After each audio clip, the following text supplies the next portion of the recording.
So I guess this is it. Yeah. I guess so. The one-sentence pitch is, it's about that time in your life when your friends are your family. That big a deal? You just... Oh, I embarrass you? We were on a break. I'm Joey. I'm Phoebe. I'm not doing this. Come on. Yeah, this is a shameless, exploitive attempt to get people to watch our show. Friends, Thursdays this fall on NBC. Friends, in many ways, would become the most influential sitcom ever. Hate it or love it, and I happen to love it, it was for good reason. The original concept for the show, funnily enough, didn't come from an artist, but rather a studio exec. I articulated to our comedy development team, what's it like without having mom and dad around? However, great ideas don't always translate to paper. But then, two writers from New York caught wind of the project. NBC was looking for something about this demographic, people in their early 20s and starting out in life, and how do they find love? How do they get jobs? Marta Kaufman and David Crane had their life experience, their years together in New York as really good friends, as young adults in that city. I was here in LA driving down the street and I saw a sign for Insomnia Cafe. And I thought, that's where to go. You know, the place you go get coffee is the place to go talk and to be together and to, you know, it just felt like besides the apartments, which you always see, this is the meeting place, this is the gathering place. So they pitched their show, called Insomnia Cafe. A well-known NBC executive said, you know, I don't think this coffee shop idea is gonna work. Can it be in a diner like Seinfeld? But ultimately, they got greenlit for the pilot, which was renamed to Friends Like Us. Started to make its way around people. Unlike other shows, it was an ensemble cast of 6 unique characters, which the writers didn't find hard to come up with. It was based on their actual friends. The biggest thing about when you get your script greenlit is okay, now who are these people? Casting went very, very slowly. I think it went over a period of 3 or 4 months, and we saw literally hundreds of actors. I thought Chandler was going to be the easiest part to cast, and we saw actor after actor, and it wasn't funny. I saw a character in it that was me. I mean, it really was... What Chandler was originally was supposed to be a sarcastic observer of everybody else's lives. You finally asked you out? Yes! Oh, this is a Dear Diary moment. The next one that we auditioned was Matthew Perry, and we wanted him. We saw him, and he was just off the charts. He was definitely our Chandler. The only problem was Perry was already on another show. He already committed to another pilot in first position. It was called LAX 2194, and it was about baggage handlers in the year 2194. Los Angeles. By the way, Griffith Park has the best picnic areas. Whatever, it was awful, but they paid me the money that I needed. But we found out that pilot was about baggage handlers at LAX in the year 3000 or something like that. So we decided, yeah, I think we'll take a chance on that one. We're not worried that the other show is going to win. We were pretty sure. You think you're stronger? Why don't you prove it? Oh, I'll prove it. I'll prove it like a theorem. We had seen David for another role for a pilot we'd done the year before. Schwimmer's hangdog expression from that pilot was on the creators' minds when they wrote the character of Ross, who's gloomy and victim-minded. Even as a fan of the show, you have to admit, Ross, on paper, is kind of a loathsome character. The magic of David Schwimmer to make him actually likable is something I could never imagine any other actor doing. And the creators knew they had to have him. But there was a problem. David has quit television. He's had a miserable experience. Schwimmer wasn't interested in doing Friends. He was pursuing theater and other projects and refused to be involved in TV again. Luckily, the creators weren't above begging. They called and wrote and insisted. What was it about Friends that attracted you to it? Marta and David made it clear to me they had written the role of Ross with my voice in mind. No. I'm gonna wear this all the time. I love this shirt. You have not worn that t-shirt since you were 15. It doesn't even fit you anymore. Rachel was the hardest part to cast. Yeah, that makes sense. On paper, she's pretty off-putting, spoiled, has worked for none of what she has, and is equipped to do nothing. In the wrong hands, you don't like Rachel. You needed to feel what Ross was feeling, and then Jennifer came in. Jennifer was in a CBS comedy, Muddling Through. That was still in consideration, and they owned her. Our Business Affairs, they all go, what the hell are you doing? You can't go into series production with Jennifer Aniston. You gonna eat that steak or argue with it? And I actually, with tail between my legs, hat in hand, went to the producer of the show I was on, because they hired me in second position, and I said, please, release me from this show. And he goes, I saw that show. I'm gonna tell you something. That show's not gonna make you a star. The last part that was hardest to cast was Monica. That was literally the day of the table reading, and that's how down to the wire we were on Monica.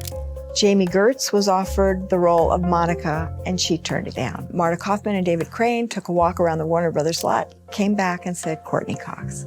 She came in, and at first we had imagined her being Rachel, and she said, no, I'm Monica, and she was right. In the case of Courtney, she more really embodied the role.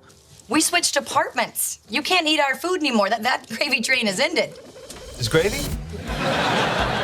We saw a lot of guys who you believed were actors, guys who liked women, but they weren't funny. Handsome, macho, loves women and sports.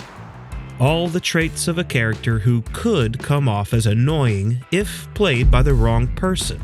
I was doing commercial auditions during the day and working in a restaurant at night. I got the call about an audition for a show to play this Italian actor, kind of chauvinist, womanizer guy, and I said, no, okay. Matt LeBlanc, if I remember correctly, had like $11 in his pocket when he auditioned. Aside from a couple other TV roles, LeBlanc truly was a struggling actor, which made him perfect to play one. I've done nothing but crappy plays for 6 years, and I finally get my shot, and I blow it. When you go in for the first audition, it's just like one person in the room, and they say, oh, okay, that was pretty good. Then you come back again, and there's 2 people in the room, and you come back, then there's like 3 or 4 people in the room, and you keep going back, and so it's more and more. And the night before the audition, I was talking to a friend of mine. I was kind of amped up and had a lot of anxiety about it, and he said, you know what we should do?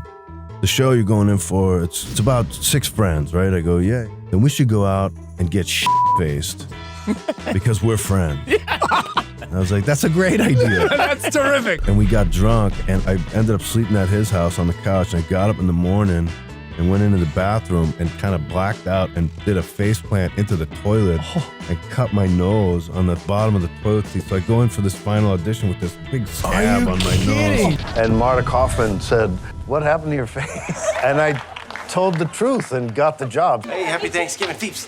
Hey, what's going on, Joe? I need a good lie. Oh, okay.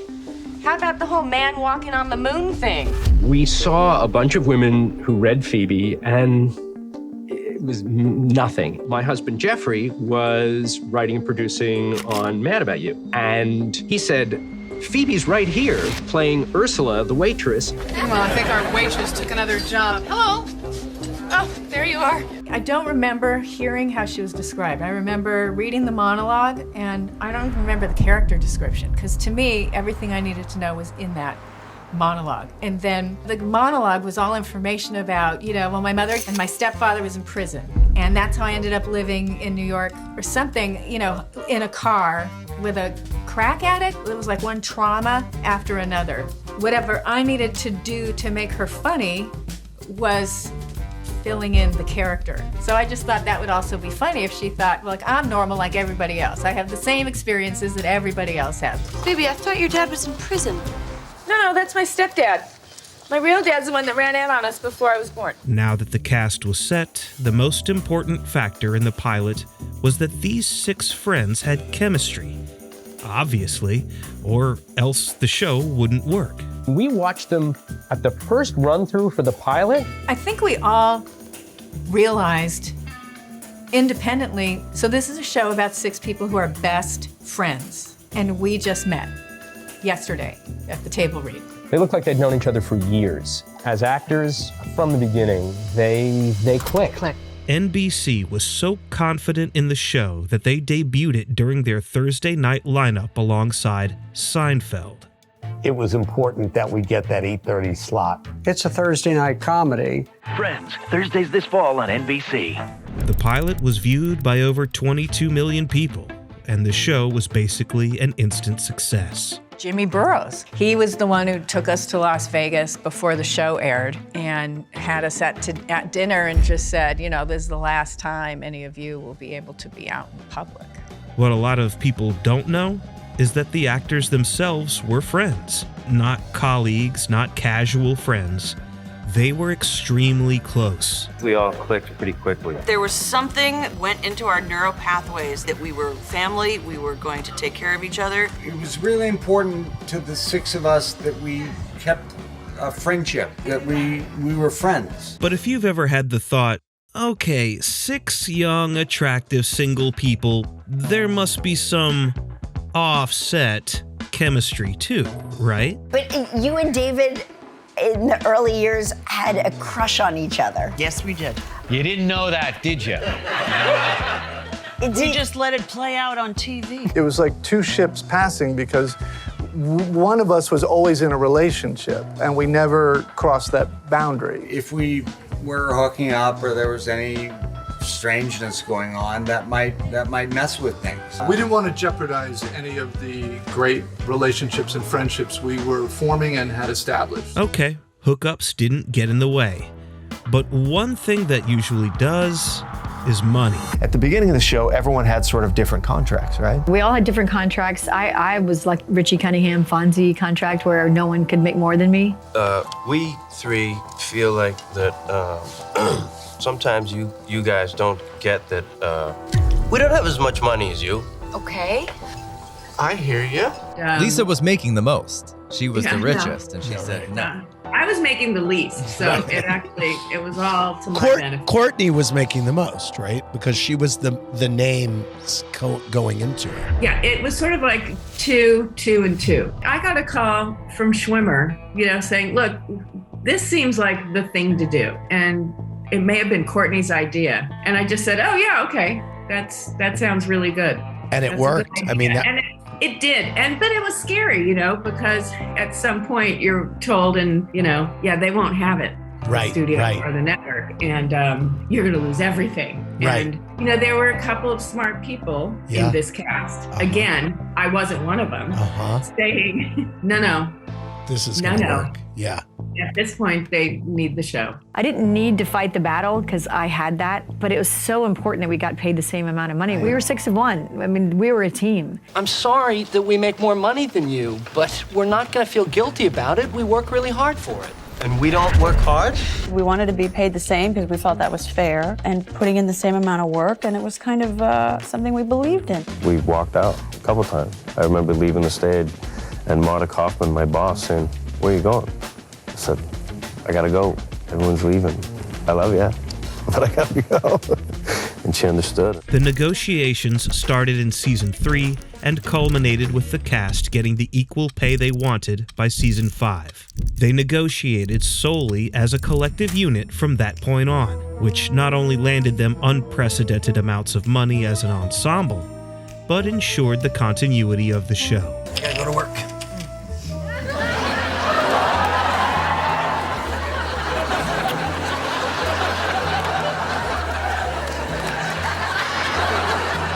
I'll admit, when I first saw Friends, I thought the laughs after every joke were artificially put in. But no, those are real people laughing. I always thought, they're really laughing at every joke? Like, something's up. The reality is that during shooting, some jokes didn't get a laugh. So the writers would actually rewrite the jokes during the live shoots. It's a buffet. It's in trouble. It's in trouble. Like, I'm gonna go eat it all. How about, here's where I win all my money back. It's a buffet, man. Oh, here's where I win all my money back. Not only that, but the writers would even adjust storylines based on the audience reaction. I'm getting married today! Do you think you knew I was here?